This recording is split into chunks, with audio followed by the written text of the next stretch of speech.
주님께서 주시는 생명의 말씀은 출애굽기 1장 16절에서 21절의 말씀입니다.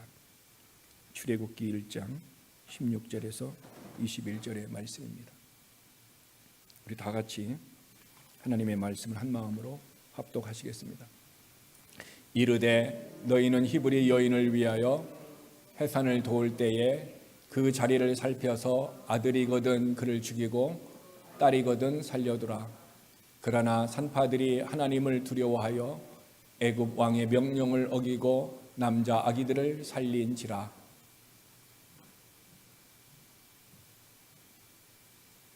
18절 애굽 왕이 산파를 불러 그들에게 이르되 너희가 어찌하여 이같이 남자 아기들을 살렸느냐.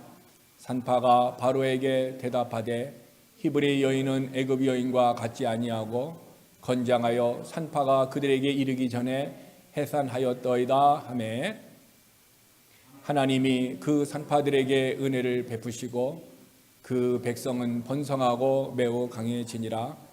그 산파들은 하나님을 경외하였으므로 하나님이 그들의 집안을 흥왕하게 하신지라. 아멘. 저는 오늘 본문의 말씀을 가지고 믿음의 보상 7번째 말씀을 행하고자 합니다. 성경에는 자기의 이름이 기록된 사람들이 있습니다. 그들의 이름이 성경에 기록되었다라는 것은 그것은 가문의 축복이고 또한 그들의 삶의 영원한 영광인 것입니다. 그런데 그 이름이 어떤 모습으로 기억하는 자는 더 중요한 것입니다. 왜냐하면 유다나 아간이나 아나니와 삽비라 같은 사람들은 하나님을 대적하고 성령을 어떻게 합니까? 모독함으로 말미암아 그의 삶이 부끄러운 모습으로 성경에 기록되었기 때문인 것입니다.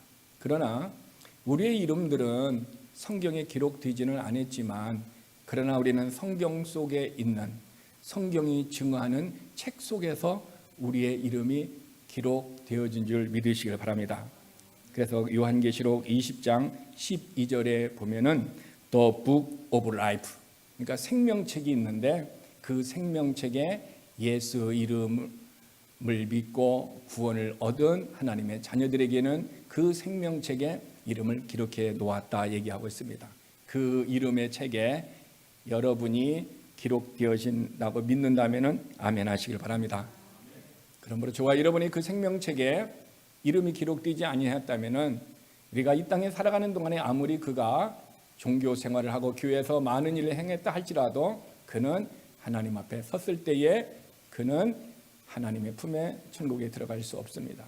그러므로 저와 여러분의 삶이 내 이름이 생명책에 기록된가를 날마다 기록됐다고 믿는다면 날마다 감사하고 고린도후서 13장 5절과 같이 내가 그 믿음이 있는가 없는가 날마다 나를 시험하여 보고 확실한 증거를 가질 수 있는 저와 여러분 우리 모든 교인이 되기를 주님의 이름으로 축원합니다. 출애굽기 1장 15절에 보면은 성경은 두 여인의 이름을 이렇게 기록해 놓았습니다. 그 사람의 이름을 시브라와 부하라라고 15절에 이게 써 있습니다. 그런데 이 시브라와 부하의 그들의 직업을 성경은 뭐라고 얘기하냐면 미드와이프, 즉 조산사, 산파라 하고 이렇게 얘기하고 있습니다. 그런데 이 여인들을 향해서 20절에서 그 여인들을 평가하기를 뭐라고 평가하고 있냐면은 하나님이 그 산파들에게 은혜를 베푸셨다. 그러니까 그들은 하나님으로부터 은혜를 받은 자다라는 것입니다. 또 하나 은혜를 받았을 뿐만 아니라 21절에 보니까 그들은 하나님을 경외하였다. 근데 경외하였기 때문에 하나님을 두려워하였기 때문에 하나님께서는 그들의 집안을 흥왕하게 하셨다. 이렇게 말씀하고 있습니다. 그러면 하나님께서는 이 시브라와 부하에게 왜 이 두 여인에게 왜 은혜를 베푸셨을까요? 그 이유가 21절에 보면 하나님을 경외하였기 때문에 은혜를 베푸셨다는 겁니다. 하나님을 두려워하였기는 그런 믿음이 있어서 어떻게 합니까? 그들에게 은혜를 베푸셨다 얘기하고 있습니다. 그러므로 어떻게 하나님을 경외하고 있는가? 그것이 바로 17절에 보니까 하나님을 경외함으로 왕의 명령보다는 하나님의 말씀을 우선순위에 두었습니다. 즉 왕의 명령은 아기를 낳으면 죽이라 그랬는데 그들은 하나님을 두려워함으로 경외함으로 어떻게 했어요? 아이를 죽이지 아니하고 하나님의 말씀에 우선순위를 두고 아기를 살려두었다 얘기하고 있습니다. 즉 십부라와 부하는 왕의 명령을 순종하지 않고 자기의 목숨을 걸고 누구의 말씀에 순종했습니까? 하나님의 말씀에 순종하여서 그들은 어떻습니까? 하나님을 기쁘게 하는 자가 되었다는 것입니다. 오늘 저와 여러분이 신앙생활을 하면서 특별히 이 코로나로 말미암아 고난의 시간을 지나면서 우리가 사람의 말을 들을 것인가 아니면 뉴스를 따라갈 것인가 하나님의 말씀을 따라갈 것인가 무엇인가라는 우리는 때로는 분별해야 되고 또한 우리는 선택해야 할 시기가 올 수가 있습니다. 그때 십보라와 부하와 같이 하나님을 경외하는 자, 하나님을 두려워하는 자는 사람의 명령보다도 사람의 말보다도 하나님의 말을 우선적으로 나아갔듯 저와 여러분에게 이렇게 십보라와 부하와 같이 하나님을 경외하는 믿음의 삶이 되기를 바랍니다. 그렇다면 우리는 경외하게 되면 자동적으로 하나님의 말씀을 우선적으로 따라갈 수 있게 됩니다.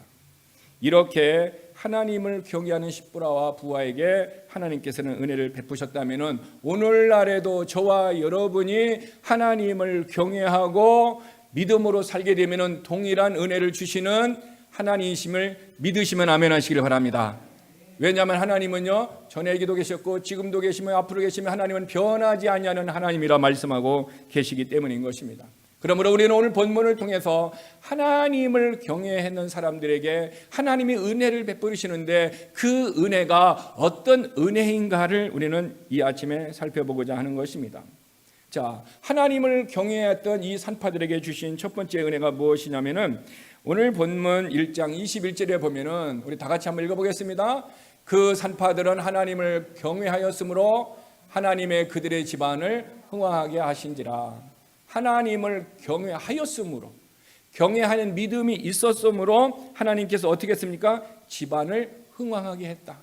다시 얘기하면 집안의 그 가문을 하나님께서 축복의 가문으로 세워주셨다라는 것입니다.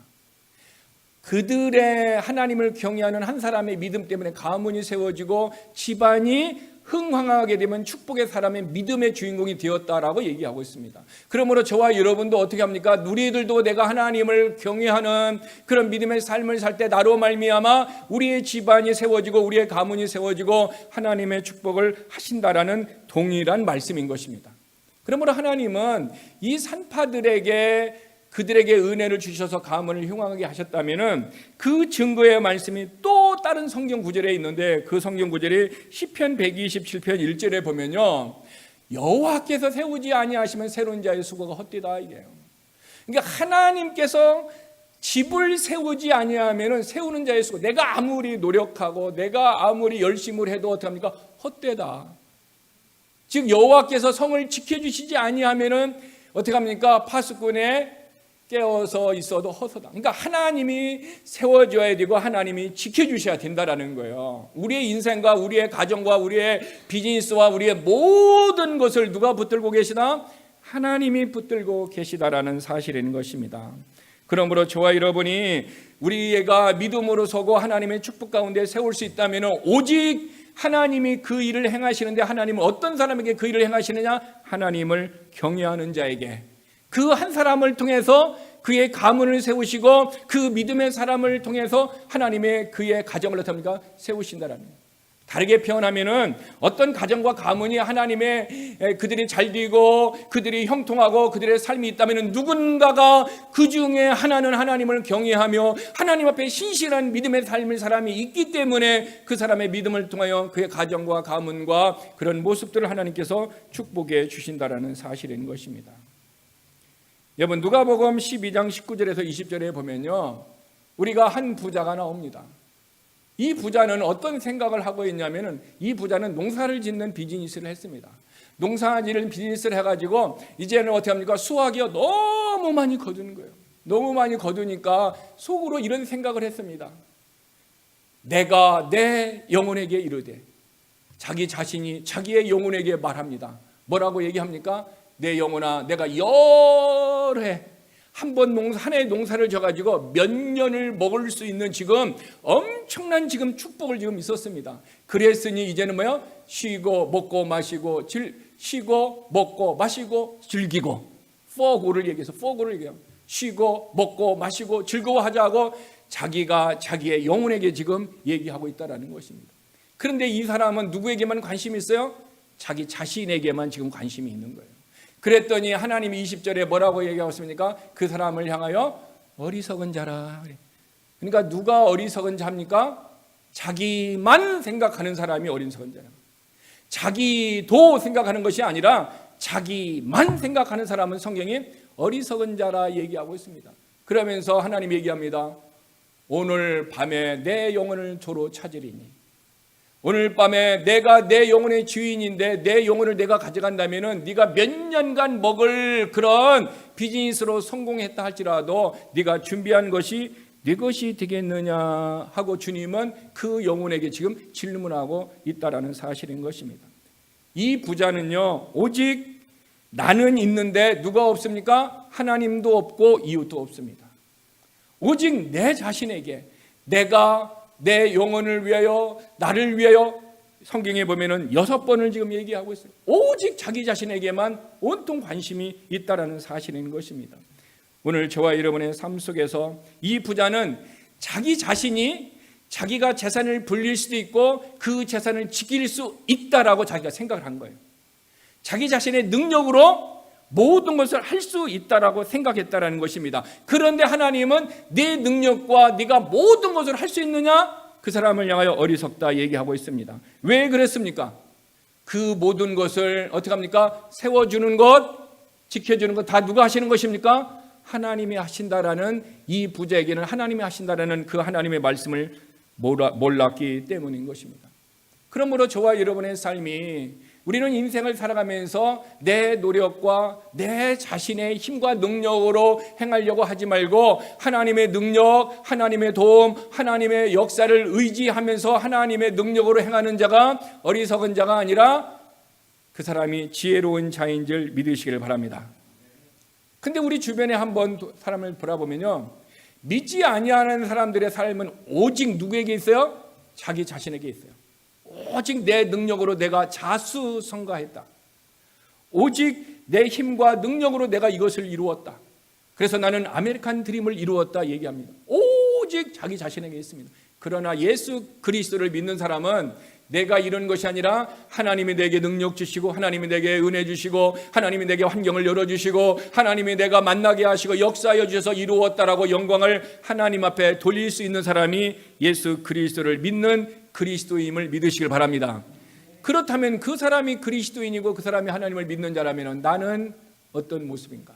나는 예수를 믿으면서 여전히 내 힘과 내 능력으로 행했다고 하는 누가복음 12장의 부자와 같이 그렇게 생각하는가? 아니면 하나님이 주시고 하나님이 역사하시고 하나님의 은혜 가운데 하나님의 역사로 행했다고 하는 그런 하나님을 신뢰하는 그리스도인인가? 우리 자신의 영적인 믿음의 현주소를 우리는 오늘 본문을 통해서 내 자신을 어떻게 합니까? 분별해 볼 수 있어야 합니다. 오직 내 자신에게 초점이 맞춰져 있는 사람은 주님은 얘기하고 있습니다. 어리석은 자라 얘기합니다. 시편 127편 2절에 보면요, 이렇게 합니다. 너희가 일찍 일어나고 늦게 누우며 수고의 떡을 먹음이 헛되도다. 이 얘기는 인본주의에 묻혀있는 인간의 성공의 3대 요소를 얘기해요. 일찍 일어나, 얼마나 부지런합니까? 늦게 잡니다. 밤 늦게까지 일을 합니다. 그리고 내가 많은 수고를 합니다. 뭡니까? 일찍 일어나고 성실과 근면한 이런 모습이 어떻습니까? 인본주의에 있어서는 그것이 성공의 3대 요소입니다. 그런데 그것도 네가 내 힘으로 하고 내 능력으로 하면은 뭐다? 헛되다. 주님은 우리에게 가르쳐주고 있답니다. 즉 내가 일찍 일어나고 늦게 누우고 그렇게 수고를 하는 것을 한자 성어로 얘기하면 뭐냐면 불철주야 동분서주했다라는 거예요. 그렇게 이민 와가지고 일주일 동안 한 번도 쉬지 못하고 1년 306일 쉬지 못하고 그렇게 불철주야 또한 이거 동분서주하고 열심히 일을 했지만은 그렇게 내가 했지만은 인본주의에서 이런 모습의 성공의 모습으로 나아갔지만 그럼에도 불구하고 하나님이 세워주지 않고 하나님이 지켜주지 않으면은 다 헛것이다 라고 하나님은 우리에게 가르쳐주고 있다라는 것입니다. 그러면은 우리의 삶에 어떤 것이 헛되지 않을 수가 있을까요? 무엇이 우리에게 헛되지 않을 수 있을까요? 그것이 무엇일까요? 고린도전서 15장 58절에는 우리에게 그 답을 주고 있습니다. 고린도서 15장 58절에 이렇게 합니다. 내 사랑하는 형제들아, 견실하며 흔들리지 말고 항상 주의 일에 더 힘쓰는 자들이 되라. 이는 너희 수고가 주 안에서 헛되지 않다. 더욱 힘쓰는 자들이 되라. 흔들리지 말아라. 견실하게 그 일이 있어서 수고가 헛되지 않다. 이 얘기는 어떤 얘기냐면은 고린도전서 15장은 부활장을 얘기하고 있습니다. 즉 예수 그리스도가 다시 죽으시고 다시 부활하지 않으셨다면은 우리가 복음을 전하는 것도 헛되고, 우리가 믿음으로 사랑하는 것도 헛되고, 또한 우리가 복음 전하는 사람들은 거짓 증언하는 사람들이다. 그 모든 것이 헛될 수 있다. 즉 이 세상의 삶의 모든 것이 헛을 수 있다. 그러나 예수 그리스도께서 부활하셨기 때문에 우리가 이렇게 믿음으로 살고 하나님의 은혜에 사는 것이 헛되지 않다라고 성경은 우리에게 가르쳐주고 있습니다. 그러므로 저와 여러분의 삶에 부활의 능력과 부활의 믿음을 가지고 살아가는 우리의 삶은 모든 것이 헛되지 않다라고 성경은 우리에게 가르쳐주고 있는 것입니다. 그러므로 저와 여러분의 삶이 특별히 어떤 삶을 살아야 됩니까? 주 예수 그리스도를 믿는 믿음으로 살아가는 자가 되어야 합니다. 여러분, 믿음으로 살려면요, 믿음이 무엇인가를 알아야 돼요. 믿음이 본질이 무엇인가 아니면 믿음의 출처가 뭐고 믿음의 근거가 뭐고 믿음의 보상이 뭐고 믿음의 결과가 무언가를 아는 사람만이 믿음으로 살 수가 있는 거예요. 그런데 우리는 믿음에 대해서 많이 알고 공부를 했음에도 불구하고 우리는 믿음의 근거, 믿음의 출처, 믿음의 보상, 우리는 믿음의 결과들을 모르기 때문에 우리가 믿음으로 살지 못하는 사람들이 많이 있다는 것입니다. 그러므로 저와 여러분들이 이 부활의 믿음으로 부활의 능력으로 살아갈 수 있도록 하나님이 우리에게 어떻게 역사를 하시느냐. 요한계시록 3장 8절에 보면 이렇게 얘기합니다. 볼지어다 내가 내 앞에 열린 문을 두었으니 능히 닫을 사람이 없다. 이 말씀은요, 주님께서 빌라델피아 교회를 향하여 얘기합니다. 그 교인들을 향하여 합니다. 빌라델피아 교인들아, 내가 너희들 앞에, 너희들의 인생 앞에, 너희들의 귀 앞에 무슨 문을 두었다? 열린 문을 두었다. 열린 문은 두었다는 얘기는 하나님이 축복의 문을 열어주셨다는 거예요. 그렇기 때문에 능히 닫을 사람이 없다. 하나님의 축복의 문을 열면은 닫을 사람이 없다라는 것입니다.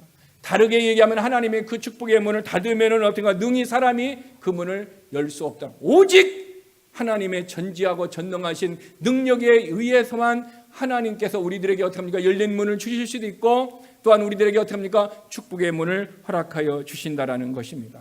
그러므로 이 말은 내가 아무리 노력하고 일찍 일어나고 늦게 눕고 수고를 하고 1년 300씩 쉬지 않고 노력한다 할지라도 하나님이 우리에게 건강의 문, 축복의 문, 은혜의 문, 사랑의 문 여러 문들을 어떻게 합니까? 열어주지 아니하면 인본주의적인 방식으로는 하나님의 은혜와 축복을 얻을 수 없다라는 것입니다. 그러므로 우리는 내 노력이 중요한 것이 아니라 내 노력 앞에 누구의 도움? 하나님의 도움과 하나님의 능력이 우리에게 필요하다는 사실인 것입니다. 그래서 오늘 요한계시록 3장 8절에는 우리에게 열린 문이 있다고 얘기하고 있지만은 또한 마태복음 7장 13절에는 우리에게 좁은 문이 있고 넓은 문이 있다 얘기하고 있습니다. 근데 너희들이 어떤 문을 들어가기를 힘쓰라 주님은 얘기합니까? 좁은 문으로 들어가기를 힘쓰라. 왜 우리들에게 좁은 문으로 들어가기를 힘쓰라 얘기하고 있을까요? 좁은 문으로 들어가기는 어떻게 힘들고 어렵고 찾는 자가 적다 얘기하고 있습니다. 그런데 왜 주님은 우리에게 좁은 문으로 들어가라고 얘기하고 있을까요? 좁은 문으로 들어가는 것이 그 안에 뭐가 있기 때문에? 생명이 있기 때문에. 그 안에 생명이 있기 때문에 주님은 우리로 말미암아 어떤 문으로 들어가요? 좁은 문으로 들어가라고 얘기하고 있습니다. 우리 앞에 넓은 문이 있을 때에 넓은 문은 사망의 문이지만은 좁은 문은 생명의 문이라고 주님은 얘기하기 때문에 찾는 자가 적지만 그러나 믿음의 사람은 좁은 문으로 가고 생명을 얻고 하나님의 은혜의 풍성함을 얻어서 주님이 그 앞에 다시 열린 문을 주어서 축복의 문에서 하나님을 기뻐하고 이곳에서 하나님의 영광을 드리는 삶을 살게 될 줄 믿습니다. 그러므로 우리의 삶에 하나님 앞에 우리의 가정과 비즈니스와 우리 교회에 놀라운 열린 문을 열어주는 그 하나님 앞에 저와 여러분이 겸손의 믿음으로 나아가는 사람이 되기를 바랍니다. 그래서 하나님께서는요 문을 열어주기도 하지만 그 문을 닫기도 해요. 창세기 7장 16절에 보니까요 이렇게 나와 있습니다. 하나님이 그에게 명하신 대로 들어가며, 이게 뭐냐면은 노아의 방주가 이제 다 완성이 되었습니다. 최소한 70년에서 80년을 어떻게 합니까? 8명이 그 방주를 만들었습니다. 근데 그 방주를 다 마지막에 이제 열어놨는데 하나님이 여호와께서 어떻게 합니까? 그를 들여보내시고 그가 뭡니까? 모든 짐승들을 불러가지고 하나님이 다 보내시고 마지막에요 노아의 가족도 다 들여보내시고 그 문을 누가 닫았어요? 실제는 노아의 가족들이 닫았는데 그러네 구원의 방주를 주님은 뭐라고 했냐면 여호와께서 그를 들여보내시고 문을 닫았다 얘기하고 있습니다. 구원의 문은 누가 여는 것입니까? 하나님만이 여는 것입니다. 구원의 문은 어떻게 합니까? 하나님만이 닫을 수 있습니다. 그래서 지혜로운 다섯 처녀와 슬기로운 다섯 처녀의 마지막 환난 때에 어떻게 합니까? 준비하지 못한 지혜롭지 못한 사람은 어떻게 합니까? 그 문에 닫혀 있어서 들어가지 못하도 신랑을 맞이하지 못하는 것입니다. 그러므로 저와 여러분 앞에 우리 앞에 있는 이 구원의 문이 이 축복의 문이 항상 열려 있는 것이 아니에요. 어느 날 그 구원의 문은 닫힌 날이 오는 거예요. 그러므로 저와 여러분이 지금 어떻게 합니까? 지금은 구원의 때 은혜의 날이기 때문에 더욱더 예수 그리스도를 믿지 않는 우리의 가족들에게 우리의 친지들에게 주변의 많은 사람들에게 그 문이 열려 있을 때에 예수 그리스도를 증거하여 열려 있는 그 문과 노아의 가족들이 들어가듯 우리가 전도한 사람이 들어갈 수 있도록 복음을 증거하는 자가 되시기를 바랍니다. 그 문은 언젠가는 닫힌다라는 것을 저와 여러분이 얘기합니다. 즉 그러므로 저와 여러분은 전적으로 오직 누구만 의지해야 됩니까? 하나님만 의지해야 된다는 거예요. 하나님만 의지할 때 하나님께서 십부라와 부하의 가정 가문을 세워주셨듯 오늘 저와 여러분의 삶 가운데서 하나님께서 세워주실 줄 믿습니다. 자, 두 번째로 하나님을 경외하는 자에게 주시는 두 번째 은혜가 있는데 두 번째는요, 하나님을 떠나지 않도록 하나님이 붙들어 주셔요. 우리가 하나님을 떠나지 않도록 하나님이 우리를 붙들어 주신다는 거예요. 예레미야서 32장 40절 우리 다 같이 읽습니다. 내가 그들에게 복을 주기 위하여 그들을 떠나지 아니하리라 하는 영원한 언약을 그들에게 세우고 나를 경외함을 그들의 마음에 두어 나를 떠나지 않게 하고. 즉 이 말은 뭐냐면은 예레미야가 하나님의 음성을 듣고 지금 자기의 이스라엘 백성들에게 어떻게 합니까? 하나님의 예언을 하는 얘기입니다. 예언을 해서 뭐라고 얘기하느냐? 이제 우리는 하나님이 노아에서 옆에 있는 나라 바벨론이 우리를 다 포로를 잡아갈 거다. 어른이들 다 포로로 잡아갈 것이다. 그리고 우리는 어떻게 한다? 시드기야 왕도 잡혀간다. 그리고 70년 동안 그들에게 포로의 삶을 살 것이다. 그리고 하나님께서 그들을 보내주실 것이다 하고 예레미야가 어떻게 합니까? 지금 막 동네를 다니면서 어떻게 하면 선포하고 있는 거예요. 선포하고 있더니 그 말을 들었던 사람들이 가장 기쁜 나쁜 사람이 누굽니까? 위정자들이에요. 위정자들이 어떻게 합니까? 지금 나라가 지금 평안한데 지금 선지자가 와가지고 포로로 잡혀간다, 망하게 된다, 70년 동안 고통을 당한다 하고 하나님의 말씀을 외쳤더니 어떻게 합니까? 지금 너는 뭐 한다? 국론을 분열한다, 지금 사회를 어지럽히게 한다 해갖고 그 위정자들이 어떻게 했어요? 예레미야를 잡아가지고 감옥에 쳐봐 넣었다라는 거예요. 예레미야도 이 말 하기가 부담스러웠을 거예요. 그리고 자기가 감옥에 잡혀가가지고요, 그것 때문에 하나님 나는 이게 안 하겠습니다. 내가 하나님 말씀 증거했는데 왜 이렇습니까? 하고 안 하려고 했는데 성경에 보니까 예레미야가 불방망이가 내 안에서 막 움직여갖고 내가 어떻게 합니까? 이 하나님의 말씀을 전하지 않으면 안을 수 없는, 견딜 수 없는 마음이라고 얘기하는 거예요. 즉 저와 여러분의 마음에게도 예레미야와 같이 주의 성령의 능력과 주의 성령의 말씀이 임하면은 우리는 어떻게 합니까? 내가 전하지 않을래야 않을 수 없이 전해야 되고, 이것이 좋은 말이든 안 좋은 말이든 간에 어떻게 합니까? 하나님의 말씀을 증거할 수밖에 없도록 성령님이 우리 안에서 어떻게 합니까? 불과 같이 우리 안에 역사한다는 거예요. 지금 예레미야가 그렇게 복음을 전하고 있다는 거예요. 그런데 그 복음을 전했는 내용의 36절에 봅니까? 내가 그들에게, 이제는 하나님이 이스라엘 백성에게 복을 주기 위하여 그들을 떠나지 아니하겠다라는 거예요. 이게 무슨 얘기냐? 전에는 이스라엘 백성들이 하나님을 만나려면 어떻게 합니까? 성전에 와서 하나님을 만나는 것이었어요. 하나님을 만나는 삶을, 하나님을 찾는 삶을 살았는데 이제 앞으로는 어떻게 하겠다?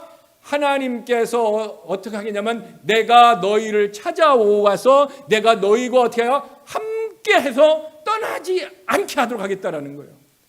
그러니까 예전에 이스라엘 백성은 성전에 와서 하나님을 만나고 하나님을 찾았다면은 이제는 예수 그리스도로 말미암아 하나님이 우리를 찾아오셔서 우리를 붙들어 주시고 우리를 역사해 주신다는 말씀을 예레미야 선지자를 통해서 하시는 거예요. 그런데 그들이 하나님을 떠나지 않게 하기 위해서 어떻게 한다? 나를 경외함을 그들의 마음속에 어떻게 합니까? 두어서 떠나지 않습니다. 그러니까 하나님을 경외하는 믿음을 우리 안에 주면은 그 마음속에 하나님 앞에 심어두었다라는 거죠.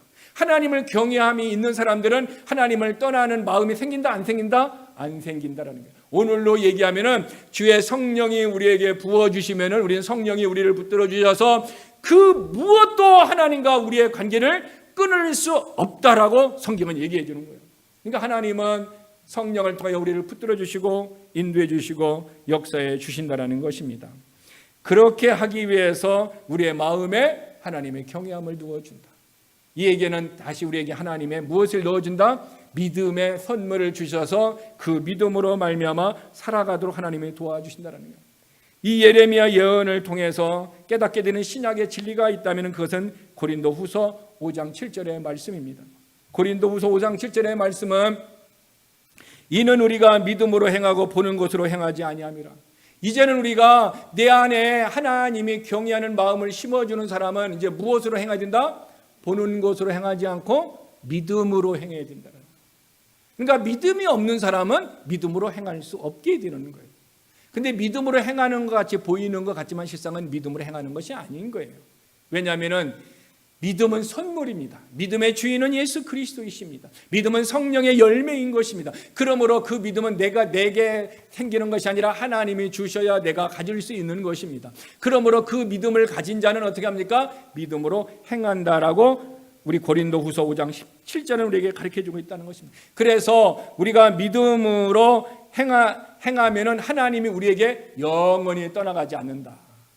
그 증거의 말씀으로 마태복음 20장 20절의 말씀을 우리에게 뭡니까? 약속해 주셨는데 내가 세상 끝날까지 너희와 항상 함께 있으리라. 세상 끝날까지 예수님이 성령을 통해 우리 안에 들어오셔서 우리를 지키시고 보호해 주시고 인도해 주셔서 항상 함께 있으리라. 이것을 한 단어로 얘기하면 무슨 단어죠? 임마누엘의 하나님, 임마누엘의 하나님. 그러므로 저와 여러분의 삶은 이제는 임마누엘의 하나님이 우리 안에 오셔서 우리를 지켜주시고 우리를 붙들어주시고 우리가 역사하심을 믿고 우리가 그 믿음으로 살아가는 자만 되시기를 바랍니다. 왜 우리가 끝까지 우리 인생에서 주님만 바라봐야 될까요? 그 이유는 주님이 우리와 영원히 함께한다고 약속해 주셨기 때문인 것입니다. 사람의 약속은요 때로는요 지키지 못합니다. 사람의 약속은요 부도를 냅니다. 근데 그 약속을 지키고 싶어도 때로는 환경 때문에 지키지 못하는 경우가 있을 수도 있습니다. 그러나 하나님은 환경이 어떤 모습이 되고 하나님은 어떤 상황 가운데서도 하나님의 약속한 것을 지키시는 신실하신 하나님을 믿으시길 바랍니다. 그러므로 저와 여러분이 신실하신 하나님, 나의 생명을 지키시는 그 하나님을 날마다 바라보는 자가 되시길 바랍니다. 그러므로 저와 여러분의 삶은 오직 믿음의 주여 온전케 하시는 예수 그리스도만 바라보시는 자가 되시기를 바랍니다. 여러분 혹시 차이코프스키의 유명한 발레극 백조의 호수를 보신 분이 있습니까? 저는 실제 극장에 가서 그것은 보지는 못했지만 저는 유튜브에 영상을 통해서 그것을 봤습니다. 그런데 그 백조의 호수의 중에서 가장 하이라이트가 있다면은 그것은 발레 기술 중에 푸에테라는 기술이 있어요. 푸에테라는 기술이 뭐냐면은 한쪽 다리를 들고 한쪽 발만 서서 어떻게 합니까? 마지막 클라이맥스에 보니까 32바퀴를 도는 거예요. 이 발레리나가 32바퀴를 어떻게 합니까? 여러 가지 몸짓하면서 흔들리지 않고 넘어지지 않고 그가 어떻게 합니까? 32바퀴, 32바퀴 푸에테를 하고 있다는 거예요. 그런데 어떻게 하면은 그렇게 할 수 있을까요? 발레리나들은 다 이렇게 얘기합니다. 자기가 32바퀴를 하기 전에 청중 중에 어떤 한 사람을 딱 타깃으로 찍는다라는 거예요. 그리고 그 사람을 딱 찍고 자기가 어떻게 합니까? 몸이 돌면서 머리를 돌려서 먼저 그 사람을 바라보고 딱 돌고 오직 그만 응시하고 오직 그만 바라보고 자기가 32바퀴를 돈다라는 거예요. 그러면은 흔들리지도 않고 넘어지지도 않고 그것을 돌 수 있다라는 거예요. 바로 발레리나가 32바퀴의 푸에테를 통해서 넘어지지 않는 것은 오직 그 한 사람만 응시한 것이 비결이라면 저와 여러분의 삶도 신앙생활에서 흔들리지 않고 넘어지지 않고 우리의 신앙생활을 할 수 있는 것은 오직 예수 그리스도 한 분만 바라보고 예수 그리스도를 믿고 우리가 나간다면 우리의 신앙은 흔들리거나 좌절하거나 넘어지지 않고 하나님께서 우리를 지켜주실 줄 믿습니다. 우리가 그 한 곳, 오직 그곳은 예수 그리스도, 오직 하나님의 말씀을 믿으시길 바랍니다. 그러므로 하나님의 말씀, 예수 그리스도만 의지하고 살아간다면 우리의 신앙은 흔들리지 않고 혹 우리가 좌절하려고 하더라도 하나님께서 부활의 신앙으로, 부활의 믿음으로 우리를 세워주실 줄 믿습니다. 오직 하나님만 바라보아서 승리했던 믿음의 사람들이 구약에 다 많이 있습니다. 근데 저는 오직 한 사람을 소개하고 싶습니다. 그 사람은 요셉입니다. 요셉은 그의 삶이 형제들에게 인신매매를 당합니다. 또 하나가 종으로 팔려갑니다. 또한 억울한 힘을 당합니다. 감옥에서조차 어떻게 합니까? 또 감옥으로 들어가는 그런 모습으로 삶을 살아가고 있습니다. 근데 그가 오직 누구만 바라보았어요? 하나님이 주신 비전, 꿈을 통해서 주신 하나님의 비전이 있기 때문에 오직 끝까지 누구만 바라보았어요? 하나님만 바라보았기 때문에 그가 모함을 당했어도, 그가 고난을 당했어도, 힘들고 어려운 모습이 있었어도 어떻게 합니까? 그는 일어설 수 있었고 그는 흔들리지 않을 수 있었고 오직 하나님의 은혜를 그가 받을 수 있었던 것입니다. 그는요 하나님만 바라보았기 때문에 악을 선으로 바꾸시는 하나님을 경험했습니다. 그는 하나님을 바라보았기 때문에 하나님께서 그를 먼저 어떻게 합니까? 애굽에 보내서 다른 자기의 가족들을 구원하고 민족을 형성할 수 있는 기초를 놓으신다라는 그것을 그는 하나님만 바라보았기 때문에 깨달을 수 있었고 순종할 수 있었고 그것을 누릴 수 있었다라는 사실인 것입니다. 그러므로 오늘 우리도 어떻게 될까요? 오직 하나님만 바라보는 믿음의 신앙이 되기를 바랍니다. 이렇게 하나님만 바라볼 때에 하나님께서 우리에게 은혜를 부어주시고 우리로 하여금 하나님의 놀라운 축복의 열매들을 우리의 영혼, 우리의 가정, 우리의 교회, 우리의 직장과 비즈니스에 허락하여 주실 줄 믿습니다. 그러므로 우리들도 오직 하나님만 경외하시기를 바랍니다. 오직 믿음으로 지금 이 힘든 어려운 이 시간들을 오직 어떻게 보면 믿음으로 이 시련을 인내하는 자가 되시기를 바랍니다. 그러면 하나님께서 어떻게 합니까? 우리를 축복의 모습으로 회복시켜 주실 줄 믿습니다. 그러므로 히브리서 12장에 나오는 모든 믿음의 사람들이 어떻게 했습니까? 하나님만 바라보고 오직 하나님을 바라보는 믿음 때문에 그 어려운 환난들을 이길 수 있었고 이길 수 있었기 때문에 그의 이름들을 어떻게 합니까? 히브리서 11장에 기록되고 신약을 사는 우리들에게 그들의 어떻게 합니까? 믿음을 바라보고 위로를 얻고 새 힘을 얻을 수 있도록 믿음의 영웅들로 성경에 기록해 놓은 것입니다. 그러므로 저와 여러분들이 정말 하나님만 바라보는 자가 되기를 바랍니다. 마지막으로 우리는 하나님을 경외하는 자에게 주시는 하나님의 은혜가 있다면요, 하나님은 우리에게 인생의 방향을 분명하게 알게 하신다라는 거예요. 내가 어떤 삶을 살아야 될까라는 것을 하나님은 분명히 우리들에게 가르쳐 주신다라는 거예요. 그러면 우리는 그 가르침을 내가 깨닫고 우리가 어떻게 합니까? 그 인생의 길을 갈 수 있는 것입니다. 시편 25편 12절에 보면요, 여호와를 경외하는 자가 누구냐? 그가 택할 길을 그에게 가르치시로다. 여호와를 경외하는 자에게 하나님께서 그가 택해야 할 길, 더 웨이, 한 길, 그에 가야 할 그 길을 어떻게 합니까? 하나님께서 그에게 가르쳐 주신다라는 거예요. 가르쳐 주신다라는 거예요. 그러므로 저와 여러분들이 내가 어디로 가야 할까? 내가 어떤 비즈니스를 해야 할까? 내가 교회를 가야 할까? 가지 말아야 할까? 내가 어떤 것을 해야 할까? 우리가 어떻게 합니까? 하나님을 경외하는 그 믿음을 가진 자에게는 주님이 우리가 어떤 길을 선택하고 어떤 길을 가야 할까? 분명히 우리에게 가르쳐 주시는 것입니다. 근데 그 길을 13절에 보니까 그의 영혼은 평안히 살고 그의 자손은 땅을 상속하리라. 지금 그의 영혼에게 가르치는데 그 결과적으로 무엇을 얻어요? 영혼이 평안을 누리는 삶을 살도록 결과를 주고 그의 자손들이 땅에 어떻게 합니까? 상속을 얻는 그 길이라는 거예요. 그러면 그 길을 하나님이 우리에게 경외하는 자에게 가르쳐 주실 때, 그러면 우리가 다시 한번 하나님을 경외하는 것, 하나님을 경외한다는 것이 무엇일까요? 우리는 세 가지 의미로 살아가 본다면 이 경외한다는 것을 영어 성경에는 뭐라 하냐면 두려워한다 얘기해요. 두려워한다 얘기하고 있어요. 즉 살아계신 하나님 앞에서 늘 두렵고 떨리는 마음으로 내가 예배의 삶을 살아가는 거예요. 주일날만 예배의 시간이 나오는 것이 아니라 내 삶 전체가 뭐예요? 예배의 삶이 하나님 앞에 내가 두렵고 떨리는 모습으로 날마다 어떻게 합니까? 예배의 삶을 살아가는 거예요. 우리는 오해하게 되면은 주일날만 우리가 예배한다고 생각하는데, 성경은 우리가 우리의 24시간 또한 어떻게 합니까?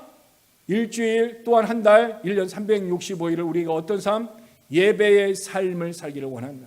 그러나 주일날은 우리가 예배의 삶을 살다가 하나님 앞에 고백하고 영광 돌리고 하나님의 은혜를 가하는 의식 가운데 우리가 예배자의 모습으로 서 있게 되는 것입니다. 또한 하나님을 경외한다는 것은 오직 하나님을 위하여 하나님을 섬기고 하나님에게 봉사하는 거예요. 오직 살아계신 하나님 앞에 하나님을 위하여 믿음으로 섬기는 거예요. 나를 위한 것이 아니고 너를 위한 것이 아니고 우리를 위한 것이 아니라 누구를 위하여? 오직 하나님만 위하여 살아가는 것. 내 인생의 주체가 내가 아니라 누구다? 하나님이 나에게 은혜를 베푸시고, 아까 부자와 같이 뭡니까? 내가 이렇게 이루었고 나를 위하여 나를 중심으로 살아가는 나만 위하는 삶이 아니라 오직 하나님이 세워주시고 하나님이 지켜주신다는 하나님을 위하여 살아가는 삶이 하나님을 경외하는 삶이라는 것입니다. 또한 이게 하나님을 경외한다는 것은 온전히 하나님의 뜻에 순종하는 삶을 살아가는 거예요. 내 뜻을 내 마음대로 내 생각대로 내가 내 뜻대로 나를 위하여 순종하는 삶을 살아가는 것이 아니라 하나님의 뜻대로 하나님의 말씀대로 순종하는 삶을 살아가는 것, 이게 진짜로 하나님을 두려워하는 경외하는 삶을 살아가는 사람이에요. 이런 삶을 살아가는 자에게 하나님께서는 어떻게 한다? 택할 길, 그의 인생의 방향을 어떻게 합니까? 가르쳐 주신다는 거예요. 가르쳐 주신다는 거예요. 우리의 자녀들이 어떻게 미래에 무엇을 해야 될까? 어떻게 해야 돼요? 하나님께서 그에게 가르쳐 주시오. 어떻게 할 때? 하나님을 경외하는 그런 믿음의 삶을 살 때 우리의 인생의 분명한 방향을 자녀들에게 하나님은 가르쳐 주신다는 것입니다. 그러므로 저와 여러분이 하나님의 말씀을 따라 오직 하나님의 영광을 위하여 살아가는 우리들에게 하나님이 우리가 어떤 일을 계획하고 어떤 일대로 살아가야 될 것인가를 시시때때로 성령님을 통해서 우리에게 인도하여 주심을 믿으시길 바랍니다. 하나님께서 우리가 어떤 삶을 갈아야 될까? 하나님께서 말씀을 통해서 우리에게 말씀으로 이끌어 주심을 믿으시길 바랍니다. 그래서 우리는 철저하게 하나님의 뜻과 하나님의 말씀대로 서 있을 때 하나님의 내가 갈 바를 가르쳐 주시는 것입니다. 저는 요사이 하나님 앞에 기도하는 제목이 있습니다. 그 기도하는 제목이 있어서 하나님 앞에 홍해의 바다와 같이 길이 열려서 이스라엘 백성이 그 길을 걸었듯 하나님 나에게도 그 길을 열어달라고 내가 우리 가정적인 문제를 기도하는 게 있어요.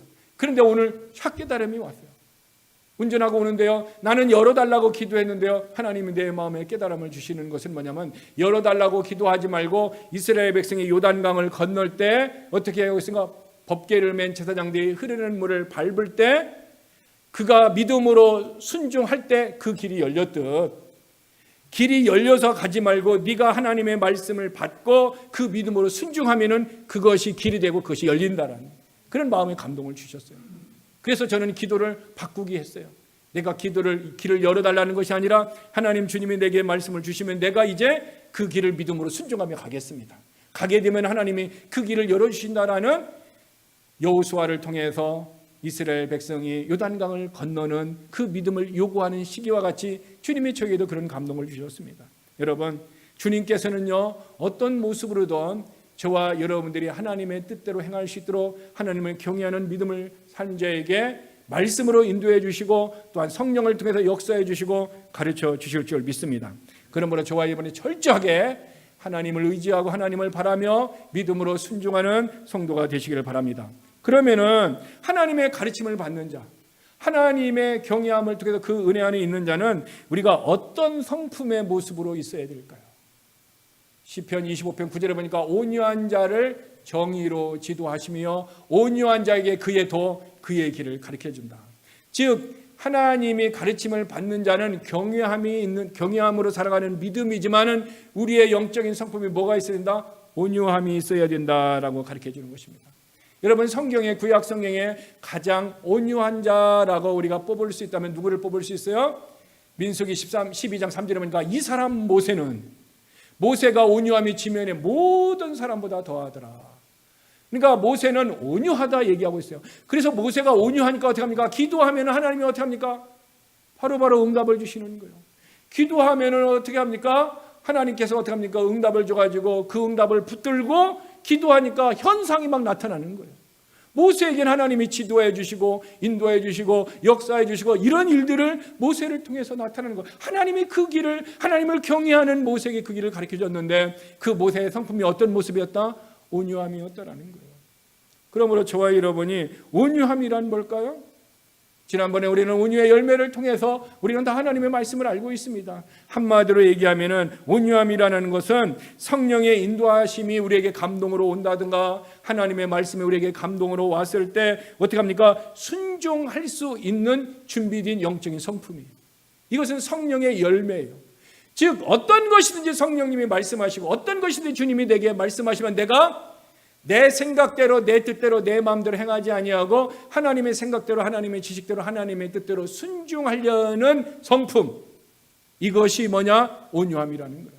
그래서 이 온유함은 우리 원어를 직역하면 야생마가 길들여졌어요. 길들여졌기 때문에 오직 누구에 의해서만 움직여요? 주인에 의해서만 움직여요. 그러니까 오직 온유한 사람은 누구에 의해서만 움직여요? 내 영혼의 주인, 나의 삶의 주인 되시는 성령님 하나님에 의해서만 움직이는 거예요. 사람의 말을 듣고 움직이지 않습니다. 이브와 같이 사탄의 음성을 듣고 움직이지 않습니다. 아담과 같이 아내의 말을 듣고 움직이지 않습니다. 오직 모세와 같이 하나님의 음성을 듣고 움직이는 사람, 이 사람이 뭡니까? 온유한 사람이라는 거예요. 그러므로 저와 여러분이 하나님을 경외하는 믿음을 가진 우리들에게 가져야 할 성품이 있다면 어떤 성품? 온유한 성품. 이것은 한마디로 얘기하면 성령의 열매라는 거예요. 이 성령의 9가지 열매는 또 하나 더 9가지만 하나라는 거예요. 이것은 예수님의 인격입니다. 예수님의 인격에 우리의 모습이 있을 때 우리들에게 어떻게 합니까? 하나님의 놀라운 은혜가 가리킬 것을 성령님을 통해서 우리에게 인도하시면 우리는 어떻게 합니까? 순종할 수 있다라는 것입니다. 그런데 온유함으로 말미암아 우리가 믿음의 길을 가고 하나님의 뜻대로 가는데 항상 바른 길만을 가지 못합니다. 왜냐하면은 바른 길을 가는데 어떻게 합니까? 바른 길을 굽게 하는 환경이 있고 요소가 있고 상황이 있고 사람이 있고 사탄이 있다라는 거예요. 그래서 사도행전 13장 10절에 보면은 어떻게 합니까? 주의 바른 길을 굽게 하기를 그치지 아니하냐 하면서 얘기하는데 누구에게 얘기하고 있냐면은 마술사 엘루마에게 얘기하는 거예요. 이 마술사 엘루마가 지금 어떻게 합니까? 예수님을 믿지 못하도록 바울이 복음을 전하는데 믿지 못하도록 옆에서 어떻게 합니까? 방해하는 거예요. 지금 예수님을 믿으려고 하는 사람인데 이 엘루마가 자꾸 반대해서 주님의 바른 길을 바울이 지금 가르쳐 주는데 어떻게 합니까? 듣지 못하도록 하는데 이 엘루마의 성품을 지금 성경에 뭐라고 계세요? 엘루마 너는 모든 거짓이 있고 악한 행동이 너에게 가득하고 너는 마귀의 자식이고 모든 의의 원수다. 지금 마술사 엘루마를 향하여 성경이 평가하는 거예요. 그런데 너는 어떻게 합니까? 지금 바울이 복음을 전하는데 복음을 전하지 못하도록 주의 바른 길을 굽게 하는 하나님의 원수다라고 지금 얘기하고 있다는 거예요. 즉 저와 여러분의 삶 가운데 내가 바른 길로 가고 축복된 길로 가고 믿음의 길로 가고 좁은 길로 가고 하나님의 열린 길로 가려고 하는데 그 길을 가지 못하게 하는 상황이 있고요. 그런 사탄의 역사도 있지만 사탄의 역사를 받은 누구야? 엘루마와 같은 사람이 우리 앞에 있다라는 거예요. 근데 내가 바른 길을 가고 믿음의 사람이 바른 말씀을 하는데 그것을 방해하는 이 엘루마와 특징이 뭐냐? 온통 거짓말장이라는 거예요. 거짓이 꽉 차 있다라는 거예요. 그래서 예레미야서 17장 9절에 보니까 믿지 않는 사람들은 그들의 마음이 모든 만물 중에서 가장 부패하고 거짓에 차 있다라는 거예요.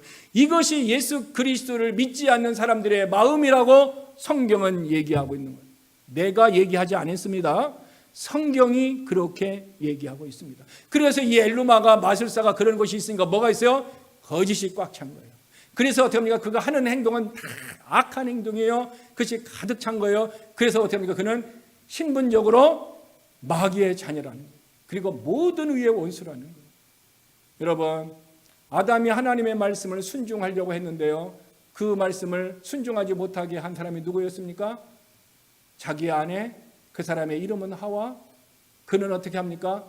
사탄에게 넘어져서 아담을 넘어뜨리려고 했어요. 오늘 저와 여러분의 삶이 우리의 인간관계에서 사탄에 넘어진 사람이 믿음으로 살려고 하는 사람의 바른 길을 굽게 할 수 있다는 것을 아담과 하와를 통해서 우리에게 얘기해 주고 있어요. 오늘 우리의 믿음으로 내가 바르게 살려고 하는데 우리 안에 어떻게 합니까? 하와와 같은 사람이 있으면 우리도 어떻게 합니까? 넘어질 수 있다는 거예요. 오늘 우리가 믿음으로 충만하지 못하면은 하와와 같이 어떻게 합니까? 사탄에게 의해서 욕심 때문에 넘어져서 나만 타락하는 것이 아니라 누구도 다른 사람도 타락시킬 수 있다라는 것을 영적인 원리들을 성경은 우리에게 가르쳐주고 있다는 거예요. 오늘 우리 앞에 이런 엘르마와 같이 내가 가는 축복의 길을 굽게 하는 방해하는 자가 없도록 기도하시는 사람이 되기를 바랍니다. 이것은 굉장히 중요해요. 우리 인생을 살아가는 데 있잖아요. 잘못된 만남. 정말 그것을 통해서 우리의 자녀들이나 또한 우리들의 신앙생활과 우리의 비즈니스가 우리는 이민 생활하면서 많은 아픔들이 경험이 있다는 것을 우리는 그들의 말을 들을 때 어떻습니까? 마음의 아픔을 느끼는 거예요. 우리 앞에 우리 인생의 길을 굽게 하는 것은 뭡니까? 하나님의 역사가 아닙니다. 그것은 사탄의 역사입니다. 그러므로 우리는 내 앞에 내 인생의 길에 축복된 만남을 구하는 자가 되시기를 바랍니다. 또 하나는요, 우리가 이 엘르마와 같이 믿음의 길을 가고 하나님의 뜻대로 하나님의 말씀대로 살아가는 사람에게 하와와 같이 이 엘르마와 같이 사탄의 앞잡이가 되지 않도록 기도하시기를 바랍니다. 왜냐하면요, 저와 여러분들은 언제든지 넘어질 수 있다라는 거예요.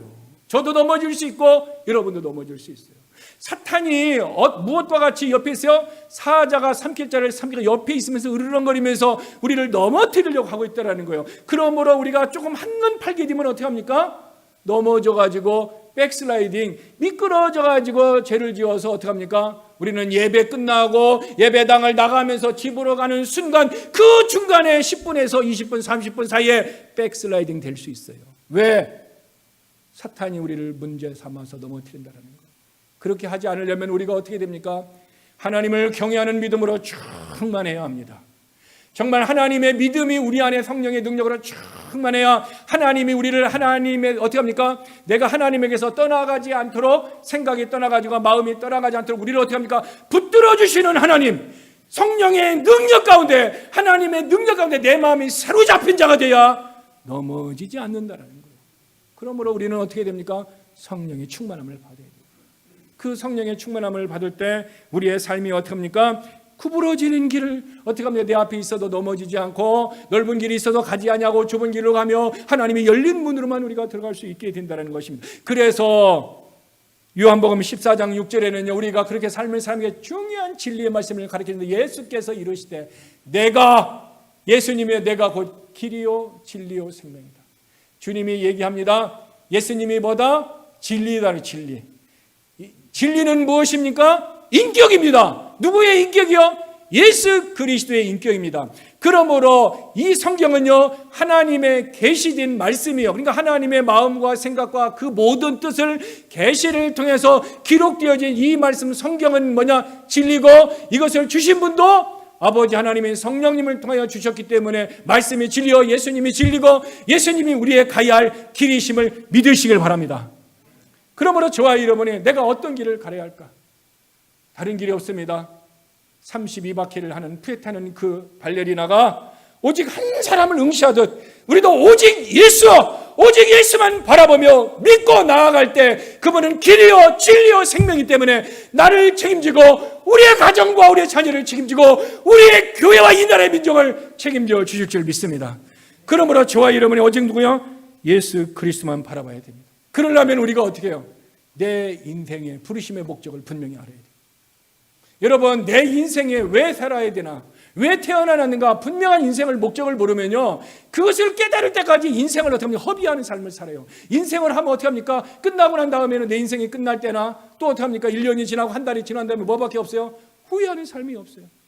여러분, 여러분에게 권면하고 싶은 것은 지금은 전 세계가 보이지 않는 전염병에 의해서 많은 사람이 우울증에 걸리고 또 경제적으로 환경적으로 힘든 시기를 살아가고 있습니다. 근데 중요한 것은 이 또한 하나님께서 끝내주실 줄 믿습니다. 하나님이 끝내주시는 그날에 정말 우리가 전염병에 의해서 염려하지 않고 걱정하지 않는 그 날에 그러면 우리는 이 지나간 시기에 대해서 우리 자신의 모습을 우리는 생각해 볼 것입니다. 그때 내가 이 코로나 바이러스로 말미암아 이 시기에 있을 때 내가 어떤 삶을 살았는가, 내 스스로를, 내 자신을 평가해 볼 때 우리는 그날이 옵니다. 마지막 우리가 인생을 주님 앞에 서는 그날도 옵니다. 또한 우리가 1년을 살아가면서 성모영신 예배를 드리면서 한 해를 살았던 것도 우리는 그날도 옵니다. 이 고난이 끝나고 난 다음에 내가 어떤 삶을 살았는가 나를 평가해 볼 때 우리는 후회하는 것이 아니라, 우리는 아쉬워하는 것이 아니라, 내가 잘못 살았다 이런 것이 오기 전에 아직 우리에게는 기회가 있습니다. 아직 우리에게는 뭡니까? 내가 그 남은 기간이 있습니다. 어떻게 살아야 될까요? 영적으로 하나님의 말씀대로 살아간다면 하나님은 우리를 후회함 없는 삶을 살아가도록 인도하여 주실 줄 믿습니다. 그러나 영적으로 하나님의 뜻대로 살지 못하면 우리는 반드시 후회를 합니다. 고린도전서 10장 31절의 말씀 우리 다 같이 있습니다. 그런즉 너희가 먹든지 마시든지 무엇을 하든지 다 하나님의 영광을 위해서 하라. 저는 청년 때에 열심히 신앙생활했습니다. 근데 제 마음속에 항상 고민이 있었습니다. 내가 누구를 위해서 살아가는 걸까? 내가 나를 위해서 살아가야 되나? 부모를 위해서 살아가야 되나? 하나님을 위해서 산다라는 것은 한 번도 생각을 해보지 못했어요. 이런 청년 시절을 저는 보면서 고민이 일어났습니다. 그러던 어느 날 하나님께서 이 고린도전서 10장 31절의 말씀을 제게 에피그노시스, 영적인 지식으로 제게 주셨고, 이 말씀이 제게 어떻게 합니까? 막 심장 가운데 꽂혔습니다. 성경적으로 얘기하면 이 말씀이 저의 마음 가운데 마음에 새겨졌습니다. 내 인생은 무엇을 하든지 다 하나님의 영광을 위해서 사는, 그래서 제 인생의 목적을 저는 이 말씀을 통해서 깨달았습니다. 하나님이 우리를 만드신 목적, 여러분을 태어나게 하신 목적이 무엇입니까? 하나님은 여러분을 통해서 영광 받으시려고 여러분을 태어나게 했다고 성경은 우리에게 가르침을 믿으시길 바랍니다. 그러므로 이 하나님의 영광을 위하여 나를 태어났다는 인생의 목적을 깨달은 자는 어떻게 합니까? 하나님의 영광을 위하여 내가 인생을 드리고 물질을 드리고 삶을 드리고 모든 것을 드려도 후회하지 않게 되어 있습니다.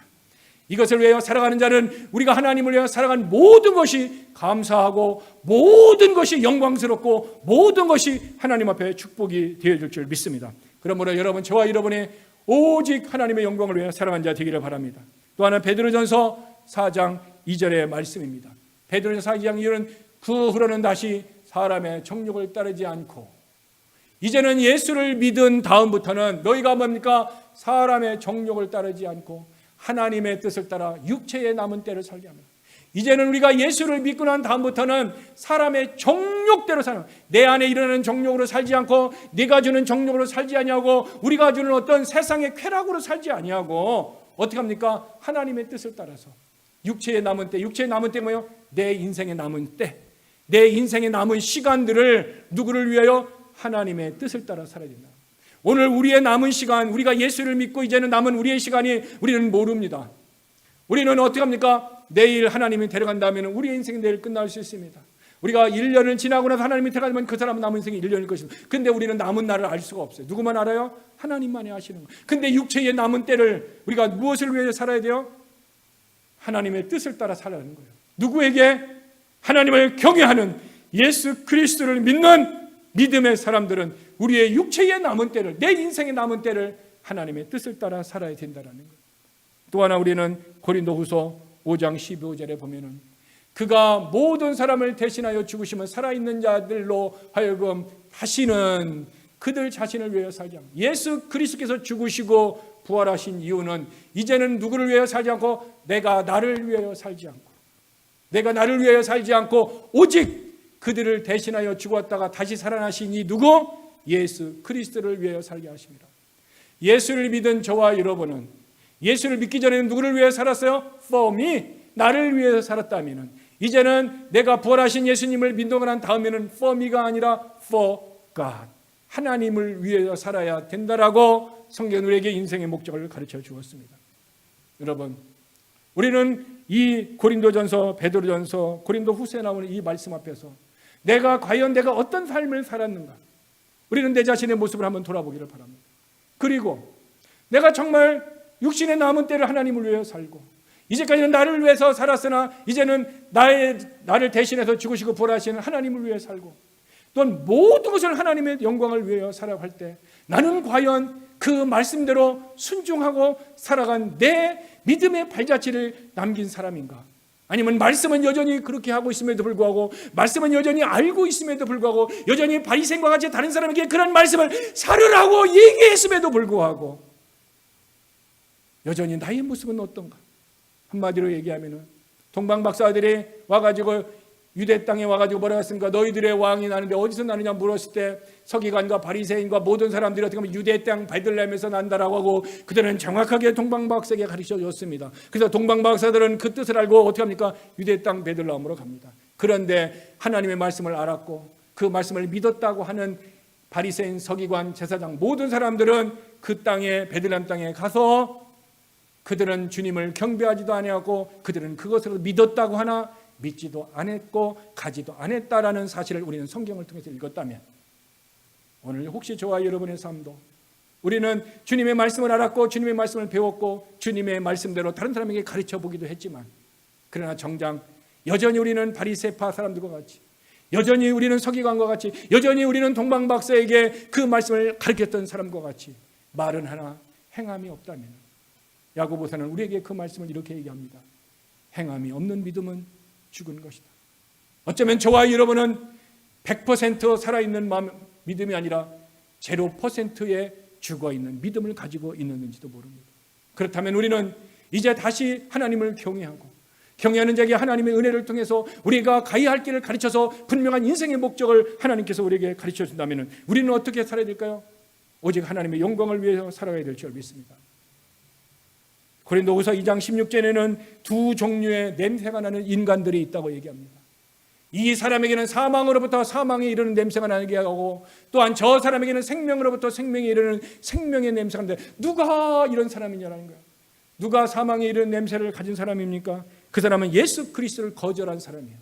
예수 그리스도를 알지 못하는 사람들입니다. 그 사람들의 입에서 나오는 냄새들은 어떻게 합니까? 다 사망의 냄새라는 것입니다. 사람들은 이 냄새는 결국 뭡니까? 그 사람의 인격이고 그 사람의 어떻게 가치관이고 그 사람의 인생 전부를 나타내는 것입니다. 그러나 생명에 이르는 냄새는 어떤 냄새입니까? 그것은 어떻습니까? 예수 그리스도의 향기를 나타내는 냄새입니다. 그러면은 사망의 냄새가 어떤 냄새입니까? 로마서 1장 29절에서 31절의 말씀은 정확하게 우리에게 얘기해 줍니다. 냄새가 뭐요? 불의와 추악과 시기와 수근수근함과 능력함과 교만함과 악을 도모하는 자와 부모를 교육하는 자. 이게 계속해서 31절까지 계속해서 나옵니다. 이 모든 것이 뭐야? 사망에 이르는 냄새라는 거예요. 오늘 저와 여러분들이 어떤 사람과 더불어 악을 도모한다든가 내가 어떻게 합니까? 교만한 마음이 있어 나의 부모를 능욕하고 부모를 없인 여긴다든가 또한 몇 사람이 수근수근거려서 뭔가를 하려고 한다든가 정말 내 안에 어떤 사람과 분쟁을 일으키고 사기가 있다든가 이런 것은 뭡니까? 성경에서 얘기합니다. 너는 사망에 이르는 냄새 믿지 않는 자가 내야 하는 그 썩은 냄새를 너희들도 나는데 그래서 바울은 이런 냄새를 나는 그리스도인들에게 고린도 교회를 향하여 뭐냐면 육신적인 그리스도인 너희들은 영적인 어린아이다. 그러면서 바울은 얘기하면 나도 과거에는 이런 영적인 베이비였다. 그러나 이제는 그렇지 않다라고 얘기하는 것입니다. 정말 저와 여러분의 삶이 이제는 우리는 하나님의 영광을 위하여 살아가도 하나님이 우리를 거듭나게 하고 주의 성령이 우리를 붙들어주고 인도했다면 우리는 이런 썩은 냄새를 나는 그 일에서 성령의 능력으로 이기는 자가 되기를 바랍니다. 그러면 우리는 어떻게 합니까? 생명의 냄새를 내는데 생명의 냄새는 뭡니까? 갈라디아서 5장 22절에서 23절입니다. 우리 다 같이 읽겠습니다. 오직 성령의 열매는 사랑과 희락과 화평과 오래 참음과 자비와 양선과 충성과 온유와 절제니 이 같은 것을 금지할 법이 없느니라. 생명의 냄새는 성령의 열매입니다. 성령의 열매는 하나님의 성품입니다. 예수 그리스도의 인격입니다. 그러므로 저와 여러분이 예수 그리스도가 내 안에 계시고 성령님이 우리 안에 계신다면 우리 안에 이런 열매를 맺어 주신다면 우리는 어떻게 합니까?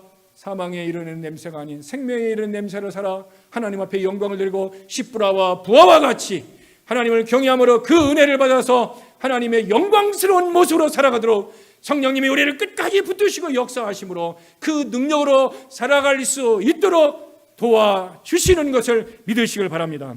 그러므로 저와 여러분들이 이것은 내 힘으로 안 됩니다. 내 능력으로 안 됩니다. 힘써도 안 됩니다. 애써도 안 됩니다. 눈물 흘려도 안 됩니다. 오직 믿음으로만 됩니다.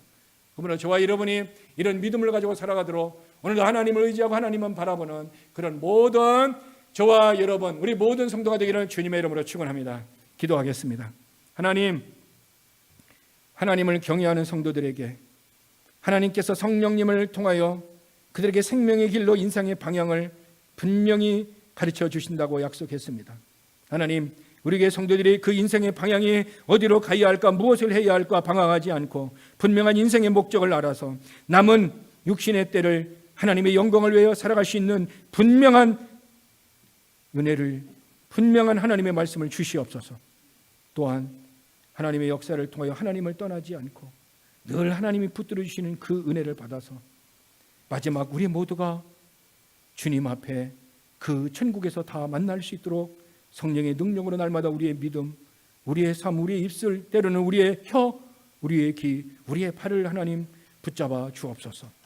그래서 이 땅에 살아가는 동안에 시브라와 부하와 같이 가문을 세울 수 있고 집안을 흥왕케 할 수 있는 그런 믿음의 사람, 그런 그 한 사람, 그 능력의 축복의 사람이 되도록 역사하여 주시옵소서. 예수님의 이름으로 기도드렸습니다. 아멘.